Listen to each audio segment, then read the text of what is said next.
안녕하세요. 건강정보를 분석하고 플랜을 세워드리는 이오지 닥터 이창입니다. 오늘은 갱년기 불면증에 대해서 일부 신체적 요인에 이어 정신적 요인으로 화병에 대해 얘기해 보려고 합니다. 화병이 무엇인지, 갱년기 불면증과 어떻게 연관되어 있는지, 그 해결 방안은 무엇인지에 대해 알아보는 시간을 가져보겠습니다. 지금 시작합니다.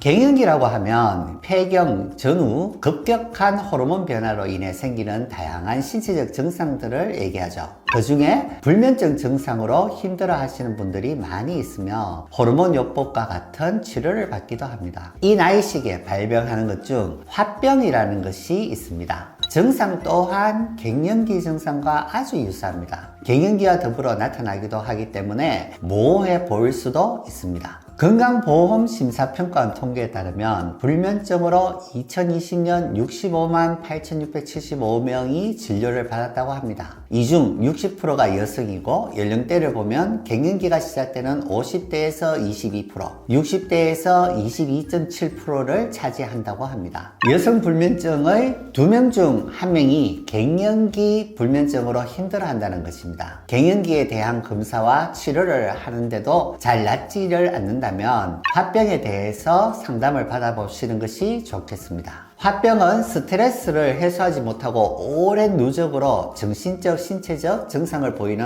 한국의 문화 관련 증후군으로 분류되어 있습니다. 화가 나고 억울한 일을 지속적으로 당하면서 이에 대한 감정을 해결하지 못하고 쌓여 생기는 질병이라고 할 수 있습니다. 간단하게 화병에 대한 정의를 하면 신체 증상을 동반하는 우울증으로 우울 증상과 더불어 호흡곤란, 심계항진, 몸 전체의 통증 또는 명치에 뭔가 걸린 느낌 등의 신체적인 증상을 동반하는 것으로 자신의 우울과 분노를 억누르며 살아와 그 억압된 분노가 신체 증상으로 나타난다고 되어 있습니다. 특히 우리 한국 특유의 문화적인 배경과 관련하여 참고 살아가는 미덕이었던 전통이 부작용으로는 화병을 앓게 되는 것이기도 합니다. 여자뿐 아니라 남자에게도 나타납니다. 요즘은 젊은 분들도 흔히 증상을 호소합니다. 과거에는 참고 사는 며느리에게서 시부모 관계로 인해 병이 생겼지만 현대에 와서는 남편과 자녀와의 관계 그리고 참는 생활을 오랫동안 하는 직장인들에게서 병이 발병을 합니다. 우리나라 인구 중 2%가 화병이 있다고 합니다. 그러면 화병 증상의 진행 과정을 한번 살펴보죠. 초기에는 스트레스와 화로, 분노가 치밀어 올라 분노 폭발하거나 고민과 갈등으로 불안 증상과 깜짝깜짝 놀라는 증상을 보입니다. 그러다 보면 중기 정도에서는 갈등 사항을 원만하게 잘 해결하지 못하고 감정 해소를 못한 결과 분노를 억압해버리고 참게 되고 우울해지는 과정이 따라오게 됩니다.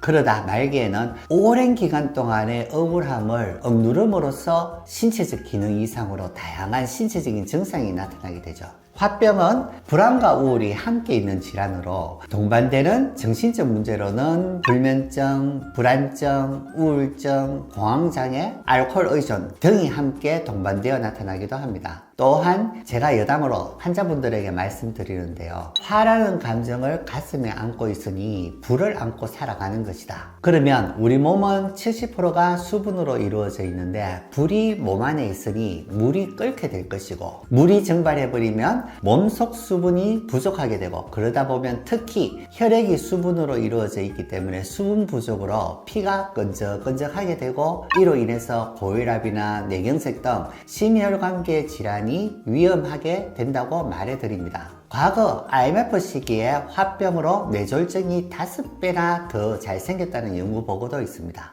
화병에 대한 자가진단 방법 지금부터 알려드릴 테니까 주목해주세요. 가슴이 답답하거나 숨이 막힌다. 얼굴과 가슴에서 열감을 느낀다. 실제 열은 없다. 가슴에서 얼굴로 무언가 치밀어 오른다. 심하게 두려움을 느끼거나 깜짝 놀란다. 마음에 엉어리가 있고 분노가 치밀어 오른다. 화가 나면 손이 저리고 떨린다. 작은 일에도 속상하고 억울한 마음이 든다. 잠들기 어렵거나 깊이 자지 못하고 자주 깬다. 두통이나 어지럼증이 있다. 이 중 5개 이상이 해당된다면 검사와 치료를 받으시는 것이 좋겠습니다. 평소 화를 다스리는 방안을 알려드리겠습니다. 첫 번째, 긍정적인 생각하기. 가장 어렵고 평소 억누르고 참는 분인 경우는 특히 긍정적인 생각하기가 힘드실 겁니다. 참는 것만 익숙해져 있기 때문에 환기요법으로 대화로서 자신의 말을 옳고 그름 없이 들어만 주는 사람만 있어도 충분합니다. 두 번째, 스트레스 관리. 그중 첫 번째가 마음 관리입니다. 현재의 자신에 집중하는 훈련을 합니다. 현재 나 자신은 어디에 있는가? 무엇을 원하는가? 내가 하고픈 것은 무엇인가? 다른 사람과 함께 하는 생각보다는 나 자신에게만 한정된 생각을 합니다. 자존감은 남이 나를 어떻게 보느냐가 아니고 내가 나를 어떻게 보는가입니다. 나 자신을 있는 그대로 보는 훈련을 해야 합니다. 그중 두 번째, 상대방과의 관계를 재정립합니다. 상대방에게 요구하는 것이 아니라 나의 생각을 전달하는 훈련을 합니다. 이는 꼭 들어달라는 것보다는 내가 표현했다는 자체가 중요합니다. 그래도 증상이 지속된다면 기능의학 검진을 통한 원인을 분석하여 뇌와 신체적인 증상에 대한 치료를 하는 것이 좋겠습니다. 저희 하이맵에서는 신체적 증상에 대한 치료와 더불어 불안과 우울 그리고 불면에 대한 TMS 치료를 하고 있습니다. 덧붙여 말씀드리지만 화병은 가족들, 특히 배우자분과의 관계가 중요합니다. 치료에 적극적으로 배우자분이 함께 동참해 주는 것이 가장 중요합니다. 오늘 불면증 증상에 대해서 갱년기 증상과 유사한 화병에 대해 다뤄봤는데요. 정신적인 안정과 더불어 신체적인 증상에 대한 기능의학적 치료가 중요하다는 결론입니다. 정확한 진단과 치료를 받아 건강한 삶을 이어가셨으면 하는 바람입니다. 오늘 영상이 도움이 되셨다면 아래 좋아요와 구독하기, 알림 설정을 부탁드리겠습니다. 함께 해주신 이웃집 닥터 패밀리 여러분께 감사드리며 이웃집 닥터 이창이었습니다. 감사합니다.